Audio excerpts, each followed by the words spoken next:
வணக்கம். நாளை குடியரசு தினம் தமிழகம் முழுவதும் கொண்டாடப்பட இருக்கிறது.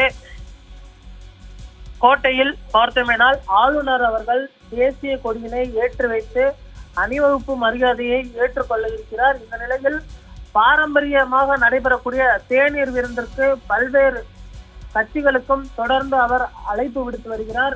திமுக உள்ளிட்ட கூட்டணி கட்சிகள் இந்த தேநீர் விருந்தை புறக்கணித்திருக்கின்றன.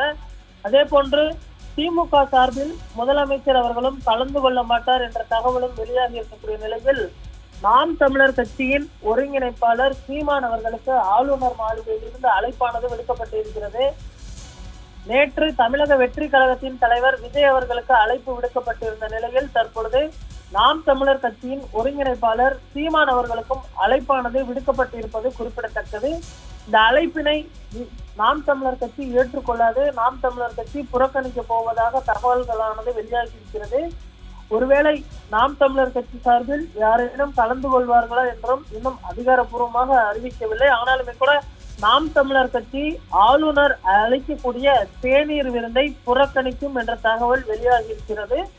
இன்னொரு விஷயம், கவனிக்க வேண்டிய விஷயம் என்று பார்த்தோம்னால், அஇஅதிமுக பாஜக என்று அவர்களுக்கு மட்டுமே இதுவரை ஆளுநர் மாளிகையிலிருந்து அழைப்பு விடுக்கப்பட்டு வந்த நிலையில் முதன்முறையாக கட்சியை துவங்கி இருக்கக்கூடிய தமிழக வெற்றி கழகம், அதே போன்ற நாம் தமிழர் கட்சி உள்ளிட்ட கட்சிகளுக்கும் ஆளுநர் மாளிகை பார்த்தோம்னால் தேநீர் விருந்திற்கு அழைப்பு விடுக்கப்பட்டிருப்பது குறிப்பிடத்தக்கது. இந்த அழைப்பினை ஏற்றுக்கொண்டு சீமான் அவர்கள் கலந்து கொள்வாரா என்ற தகவல் வெளியாகவில்லை. தற்பொழுது அவர் ஈரோடு கிழக்கு சட்டமன்ற இடைத்தேர்தலில் பிரச்சாரம் மேற்கொள்வதற்காக நேற்று கோவை சென்று அங்கிருந்து தற்பொழுது ஈரோட்டில் அவர் இருக்கிறார்.